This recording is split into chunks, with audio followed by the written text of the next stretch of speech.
भाव से तेरा ध्यान लगाए हम, विद्या से पाए हम। तुम्हीं से है आकाश, तुम्हीं अंत प्रभु, करते हैं हम शुरुआत का गुरुओं का सत्कार करें ना भूले हम, इतना बने महान सदन को छूले हम। तुम्हीं से है हर सुबह, तुम्हीं से शाम प्रभु, करते हैं हम शुरुआत का काम प्रभु। सुबह सवेरे लेकर तेरा नाम प्रभु, करते हैं हम शुरुआत का काम प्रभु। हरे कृष्ण। पंचरत्न तैयार है?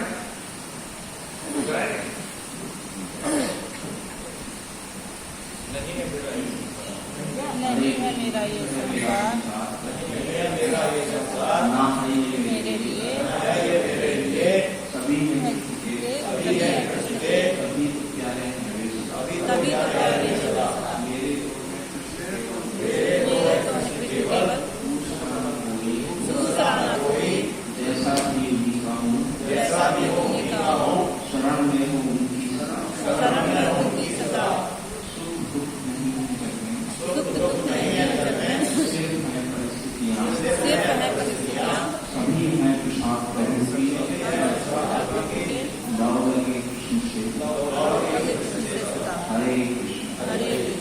सच्चिदानंद रूपाय विश्वोत्पत्त्यादि हेतवे, तापत्रय विनाशाय श्री कृष्णाय नमः। कृष्णे प्रणमोपपदे कर्मज्ञानादिवीशः, करुणश्रद्धावेश पुराणाबोधोदकः। वासुदेव सुतं देवं संसदारूढनन्दनं, देवकी परमानन्दं कृष्णं वन्दे जगद्गुरुं। कृष्णं वन्दे जगद्गुरुं। योऽपि सन्नव्यायात्मा भूतानामीश्वरोऽपि सन्, प्रकृतिस्वभावनिष्ठाय सम्भवामि महात्मायः। यदा यदा हि धर्मस्य ग्लानिर्भवति भारत, अभ्युत्थानं धर्मस्य तदात्मानं सृजाम्यहम्। परित्राणाय साधूनां विनाशाय च दुष्कृतां, धर्मसंस्थापनार्थाय सम्भवामि युगे युगे। जन्म कर्म च मे दिव्यं देवयोगीन्द्रं, पुनर्जन्म नैति मामेति सोऽर्जुनः। कीर्तनां सर्वयथा मन्यमामुपाश्रा, सर्वोऽज्ञानतपसा पूर्णामद्भावमावतः। हरे कृष्ण। सुतं देवं कंसचारूढमर्दनं, देवकी परमानन्दं कृष्णं वन्दे जगद्गुरुं। श्रीकृष्णं वन्दे जगद्गुरुं। हरे कृष्ण। आप सभी वैष्णवों के चरणों में दंडवत प्रणाम। हरे कृष्ण। नारायणं नमस्कृत्य नरं चैव नरोत्तमं, देवीं सरस्वती व्यासं ततो जयमुदीरये। हरे कृष्ण। अध्याय 7 15वें श्लोक तक हुआ था ज्ञान विज्ञान योग। ये भक्ति योग सकट का पहला अध्याय है। अध्याय 7 से 12 भक्ति योग का पूरा सकट है, 6 अध्याय होगा। इसमें भगवान ने बताया ज्ञान विज्ञान हमने समझा था। ज्ञान का मतलब है जानना, विज्ञान का मतलब है जानने में ज्ञान को अनुभव में लाना, ये विज्ञान। हाँ, ये विज्ञान है। और इसमें ये अर्जुन जी को बताया कि जो कुछ संसार में है वो मैं ही हूँ, है ना। अध्याय 7 का 7वां श्लोक धनंजय बोला कि जो कुछ भी दिख रहा है चिंतित मात्र ही वो मैं ही हूँ, इसमें कुछ और नहीं है। जड़ चेतन परापरा समझा आपने, अपरा प्रकृति 8 प्रकार की, कौन सा है, पंचमहाभूत प्लस मन बुद्धि अहंकार, ठीक है। और हम 8 तरह से भोग करते हैं, शब्द रूप रस गंध स्पर्श और मान बढ़ाई आदि। परा का मतलब है चेतन सत्ता, अपरा का मतलब है जड़ तत्व, है ना। फिर बताते हैं कि दोनों में जीव को शुद्ध करने के लिए क्या करते हैं, संभावनाएं देते हैं। जड़ के रूप में हवा, पानी और भी है, लता पता पेड़ पौधे हैं, तो सभी जीव लता पता पेड़ पौधे। लेकिन जैसे घर है तो स्थूल चीजें हैं, सृष्टि की स्थूल चीजें वो सब जड़ तत्व में आती है। जीव को क्या देने के लिए, सर्वाइव करने के लिए, जीवन जीने की संभावनाओं को देते हैं भगवान। तो मैं ही, ये सब मैं ही बनता हूँ, ठीक है। ये बताया। उसके बाद बताया कि जो मेरी बात को मान लेता है उसका कल्याण हो जाता है, जो नहीं मानता वो भैया विभिन्न योजनाओं में भटकते रहते हैं, ये बताया। तो विभिन्न योजनाओं में क्यों भटकते हैं, इसको बोला कि ये मम माया दुरंत है। अर्जुन का प्रश्न कि मेरी माया कैसे दुरंत है, इससे पार पाना बड़ा कठिन है। तो क्या बताया, फिर मनोमय बताया भगवान ने कि जो नित्य निरंतर अनन्य चिंतन जो मेरा भजन करते हैं, चिंतन करते हैं, वो इस माया से उतर जाते हैं।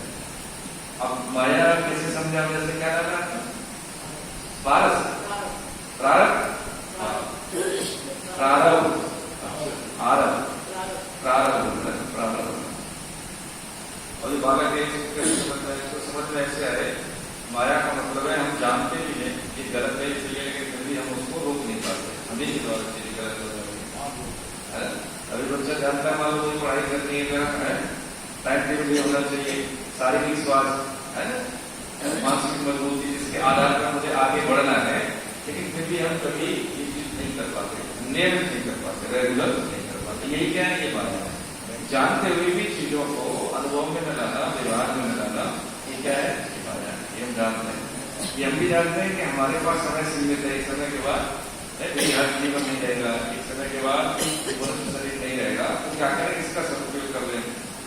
जानते हुए हमसे भूले हो जाते हैं। ये हम जानते हैं कि जब यहाँ से शरीर पूरा होता है, ठीक है, तो क्या हो रहा है कि धन प्रतिष्ठा मान बड़ाई सब नहीं रह जाते हैं, लेकिन फिर भी मुश्किल उलझ जाते हैं।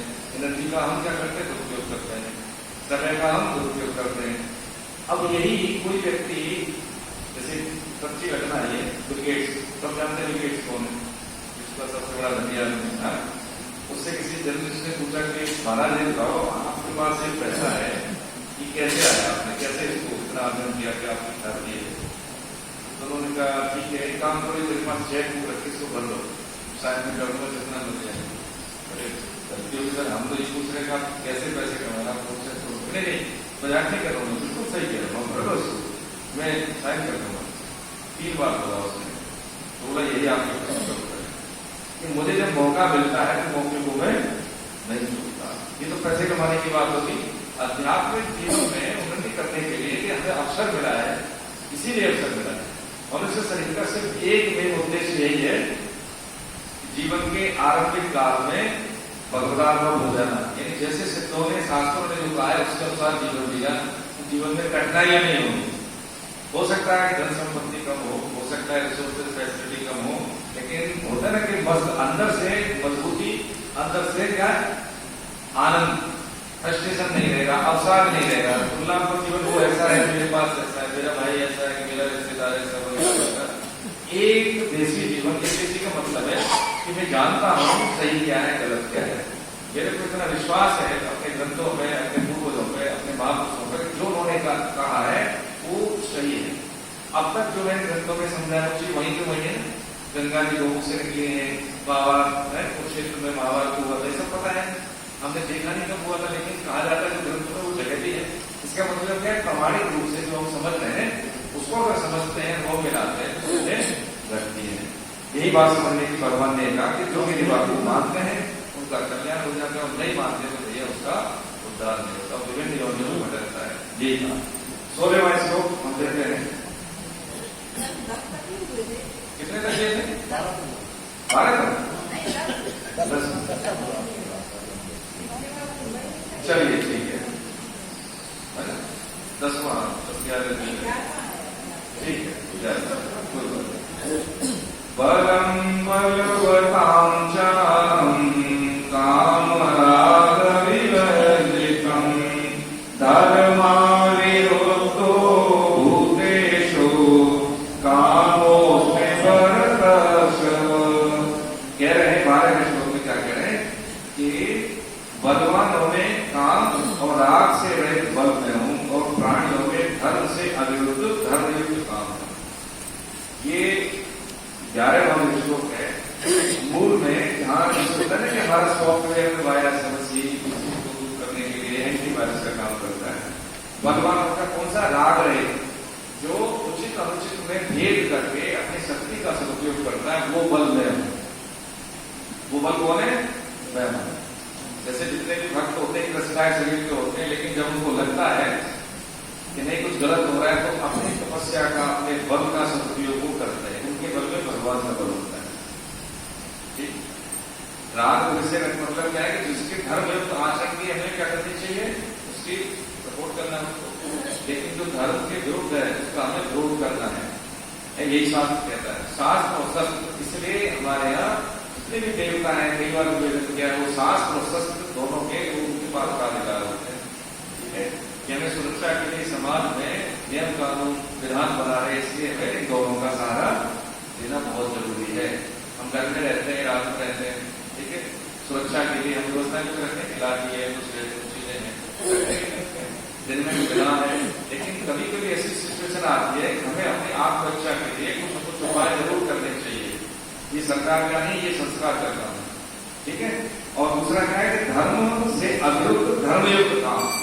धर्म से अविरुद्ध धर्मयुक्त काम, जैसे प्रारंभ बैठा है उसी का उदाहरण ले लेते हैं। अब बच्चों की परवरिश करते 25 साल तक जो हमारा है कि बच्चे को क्या करना है, हम जगह संस्कार कराते 7-8 साल में, तो उसको अधिकार होता है गायत्री मंत्र को जपने का, बिना उसके नहीं होता, तो नुकसान करता है। जैसे उसका जरूर संस्कार होता है तो पंडित जी क्या करते हैं, उसको देते हैं, ये मंत्र देते हैं, गायत्री मंत्र देते हैं, ये विश्वास द्वारा कहते हैं उन्हें गायत्री मंत्र। उसको जब सकता उसको बुद्धि शुद्ध होती है। बुद्धि शुद्ध होने से उसे तंत्र का भेद हो जाने लगता है। इससे क्या होता है, क्या करूं क्या नहीं करूं, तो उसकी मानसिक मजबूती शुद्ध होती है। शारीरिक और मानसिक मजबूती जब पूर्ण होती है तो धीरे धीरे वो अपनी चुनौतियों का सामना करने के लिए वो सफल होने लगता है। 25 वर्ष तक उसका बौद्धिक, उसका शारीरिक, उसका मानसिक, उसका जो भी ज्ञान है वो मैच्योर अवस्था में हो जाता है। गृहस्थी में जाने के लिए वो परिपक्व हो जाता है। धर्म विरुद्ध का मतलब है इसका कन्या और वर का जब वर्ण होता है तो जो काम है, जो वासना जिसको हम कहते हैं स्थूल रूप में, विविध रूप में, वो क्या है कि हमारे संस्कारों के द्वारा उसका एक क्या हो जाता है, धार्मिक कार्य हो जाता है, दायित्व हो जाता है, उत्तरदायित्व हो जाता है, बोध हो जाता है कि मुझे गृहस्थी में जाना है। स्त्री शरीर है तो उस काम के लिए पूर्ति के लिए पति, और पुरुष शरीर है तो उस काम की पूर्ति के लिए पति। बाकी सब क्या है, ये मेरे लिए सेवा के लिए करते। अब स्त्री पुरुष मतलब स्त्री कोई छोटा नहीं है ना, कि पत्नी है नहीं, पति पत्नी दोनों बराबर हैं। यानी हर मनुष्य को समझना चाहिए कि भगवान क्या क्या अभी देखो सूत्र लगाते हैं, जब सूत्र लगाते हैं ना, कहीं कहीं प्लस का होता है, माइनस का साइनस का थीटा सब होता है ना। ऐसी जैसी जैसी स्थितियां उस हिसाब से जो भगवान ने बिंदु बताया उसका सूत्र अप्लाई करें। कुछ भी मेरे अलावा नहीं है, तो पत्नी भगवान का रूप है, पत्नी पत्नी भी ईश्वर का रूप देखे। बच्चों में क्या ईश्वर ही क्या है कि मुझे माता पिता का सुख देने के लिए आए हैं, माता पिता को हम साक्षात ईश्वर का रूप मानते हैं, है ना। देखा जाए तो समाज में जो भी हमारे संबंध है, ये संबंधों का जाल है, ये हमें आगे को प्रेरणा देने के लिए भी सपोर्ट करते ही करते हैं। छोटी छोटी सी बातों में हम उसको बैर कर लेते हैं, द्वेष कर लेते हैं, लेकिन ऐसा है नहीं, ऐसा नहीं है। कभी कभी हम क्या करें, ये जो भाव है आने में क्या प्रॉब्लम होती है कि हमें चीजें समझ में नहीं आती। मान लीजिए मेरा आपसे कोई मत आता है ना, मतभेद है, तो मैं इनके स्तर पर जाके अपने आप को रखूं कि इनकी क्या समस्या है। जब हम बात करते हैं तो समस्या का समाधान निकलता है ना। बात नहीं करेंगे, कम्युनिकेशन गैप हो गया तो फिर समस्या बढ़ जाएगी। जिस घर में रहते हैं, जिस समाज में रहते हैं, उसमें ये अनुकूलता नहीं है, एनर्जी वहां पे नेगेटिव रहती है, ऊर्जा हमारे पास नहीं रहती ताकि हम कार्यों का संपादन कर सकें। नेगेटिविटी ज्यादा रहेगी, है ना। अपने आप को प्रोटेक्ट करने में ज्यादा एनर्जी जाएगी, परफॉर्म कहां से करेंगे, प्रोटेक्ट भी नहीं, है ना।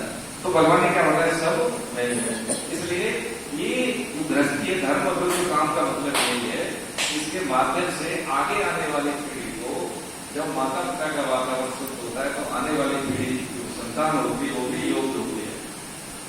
हाँ, जितने भी हमारे संस्कार है, संस्कार का काम भर काम करने। जैसे अभी भाई मान लीजिए हमारी उम्र निकल गई और जैसे बच्चा बैठा है, जैसे आप बैठे हैं, ठीक है, आपके अब जैसे आप बैठे हैं घर में, बच्चे हैं, बेटे हैं, उनकी संतान आने वाले उनको जरूर बताना है। और जैसे क्लास में बच्चों की शुरू करने वाले हैं, लेकिन कहाँ बच्चों को भेजा है, पता नहीं कौन सा, एक घंटे मतलब आधा घंटे की क्लास वीक में, उसके लिए बच्चों को भेजा है, ठीक है। अब अल्टीमेटली क्या है, जो एजुकेशन जीवन के आरंभिक काल में होनी चाहिए वो मिलती है हमको 70-80 साल में, तब तक सफर कर गया ना, आपके जीवन सफर मिलना हो गया, मौका निकल गया, क्या फायदा है। तो जो चीज अभी हमें नहीं, वैक्सीनेशन जीवन के आरंभिक काल में देते हैं, ये वैक्सीनेशन है जिससे बच्चा पता करे कि मुझे कैसे बच्चों के साथ रहना है, कैसे बच्चों के साथ ले जाना है। उसको व्हाट्सएप के लिए पेरेंट्स या जैसे मोबाइल के लिए पेरेंट्स मना कर रहे हैं, तो क्यों कर रहे हैं, इससे मुझे क्या नुकसान है। जबकि मेरा तो हित चाहते हैं, मुझे ऐसा लगता है कि नहीं मेरे पे रोक टोक ज्यादा करते हैं, मेरे लिए कोई बोध नहीं करेगी, है ना। तो यहाँ पे ये बात समझने की है कि ये ग्रंथि यदि अभी सुलझ गई तो सिंपल सी बात है कि ऊर्जा जो कि हमारी शक्ति है, सामाजिक है, बौद्धिक है, मानसिक है, वो एक ही दिशा में जाएगी। अच्छा सोचेंगे, अच्छा करेंगे, गलत क्या हमारा मुझे कोई लेना देना नहीं, है ना। छोटे बड़े काम की चीज लेने और आगे बढ़ जाता है। तो भगवान जो है उनके सामने भी ये अनुकूल प्रतिकूल स्थितियां परिस्थितियां रही, ठीक है। उन्होंने यही सिखाया है, क्या सिखाया कि अपना काम कर्तव्य पालन करके आगे बढ़े जाना, दूसरों की सेवा करना, ठीक है। इस काबिल बनना कि मैं परफॉर्म करके जाऊँ, ऐसा नहीं जीवन ऐसे चला जाए। वैल्यू एडिशन करना है, गुरु अपनी करनी है, उसके आधार पर मुझे परफॉर्म करना है, तो वो बुद्धि से नहीं सर्वार्थ में कार्य करना है। तो इसमें हमें आगे हम क्या मिलने वाला है उसको सोचने की आवश्यकता नहीं है। जिस कार्य के लिए हम सोचते हैं, अलग से व्यवसाय करते हैं, खप जाते हैं, वो चीजें हमें आसानी से ऐसे मिल जाती है, ठीक है। जैसे घर में कोई बच्चा अच्छा हो तो माँ बाप उसी को चाबी देते हैं ना कि ये अच्छा मतलब धंधा सदुपयोग करेगा, सबका ख्याल रखेगा, बहन बेटी शादी ब्याह के बाद आए जाएंगे, ऐसा ऐसा होते हैं बड़े। क्यों देते हैं, क्योंकि वो जानते हैं कि ये लायक बेटा है। यदि हम समय का सदुपयोग करते हैं, भविष्य शक्ति का सदुपयोग करते हैं, धर्म अविरुद्ध काम समझ रहे हैं, तो भगवान उसको कोई भी ऐसी कमी नहीं रखते जो उसके जीवन में आवश्यकता हो और उसके पास कमी हो। प्रकृति का नियम है। अच्छा एक बात समझे, छोटा बालक होता है, उसको कुछ नहीं देता, कुछ लेने की सदमान की, सांस लेने की, हंसने की या रोने की, जब दिक्कत होती है तो रो देता है, खुश होता है हंस देता है, भूख लगती है तो स्तनपान को कर लेता है। अच्छा अगर हम न कर पाए तो कोई भी ऐसा व्यक्ति है, कोई भी ऐसा एफिशिएंट ट्रेनर है कि उसको ट्रेनिंग देने के स्तनपान ऐसे नहीं कर सकते। तो इसका मतलब ये हुआ कि जीवन जीने की संभावनाएं हैं, जीव को सर्वाइव करना है, तो इतनी शक्ति, इतनी समझ भगवान सबको देते हैं। जीव मात्र की तरफ से भी, चाहे वो पेड़ पौधा का हो, अंकुरण वाला, या फिर एनिमल का बच्चा हो, सबको ये शक्ति मिली है। तो हमें विश्वास करने होता कि हम सर्वाइव नहीं कर पाएंगे, इसी को कहते हैं वो अज्ञान माया। जानते हुए भी आगे देखिए 13वें श्लोक, 12वें श्लोक में क्या कह रहे भगवान, यही चाहिए, मैं पढ़ देता हूँ 12। ये चैव सात्विका भावा राजसास्तामशांसि मत् एवैति तद्वेति न त्वं तेषु ते मयि।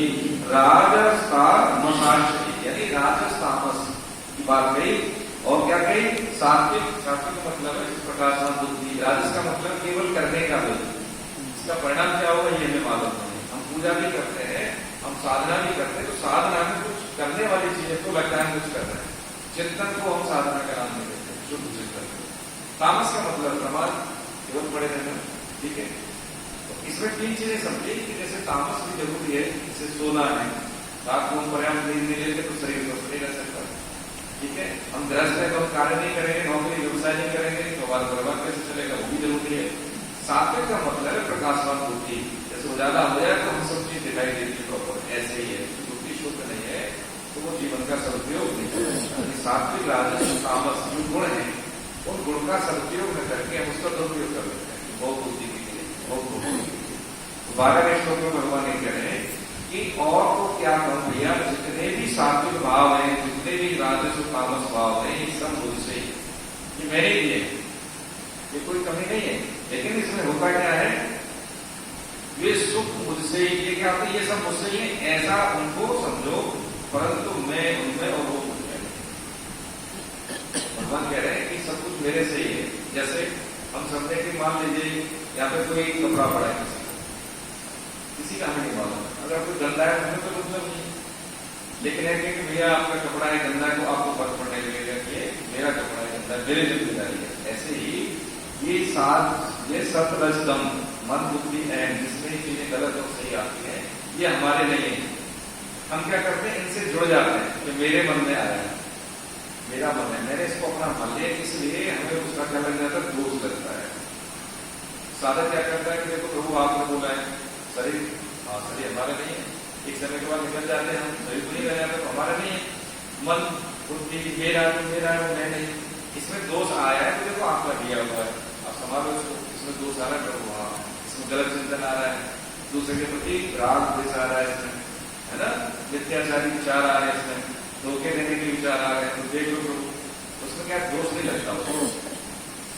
दोष कब लगता है, जब उससे हम क्या कर लेते हैं, कोऑर्डिनेशन कर लेते हैं, समन्वय कर लेते हैं और फिर उसकी तदनुकूल आचरण करना शुरू कर देते हैं, ये फिर दोष समझ लग जाता है, उसी के फिर हम भोक्ता हो जाते हैं। तो ये बताया 13वें श्लोक में कह रहे हैं, 13वें श्लोक में क्या करें, भगवान कहते हैं आगे इसको पढ़ना है आपको, सबको बाबा सबके पास है, तो पूरा जो है विवरण है, चीजें एकदम से क्लियर हो जाएगी। 13वें किंतु इन तीनों गुण रूप भावों से मोहित यह संपूर्ण जगत, यानी प्राणी मात्र इन गुणों से अतीत और अविनाशी मुझे नहीं जानता, क्योंकि मेरी इस गुण में दैवी और दुरत्य माया, कैसी है, दैवी माया दुरत्य है, अर्थात इससे पार पाना बड़ा कठिन है। जो केवल मेरे ही शरण होते हैं वे इस माया को तर जाते हैं। ये अभी हमने समझा। 11वें श्लोक में बता दिया सतरजतम माया करुणमय, यानी यहाँ पे संत महापुरुष जितने भी होते हैं वो सब कैसे, सब इस माया के अधीन है। कभी कभी हमें लगता है संत महापुरुष की बात को हमें समझ में नहीं आती, जितने बड़े महापुरुष हैं ऐसी बात क्यों करते हैं, क्रोध क्यों करते हैं, तो इस बात में हमें जाना नहीं चाहिए। और हो सकता है कि बात हमें गलत लग रही हो,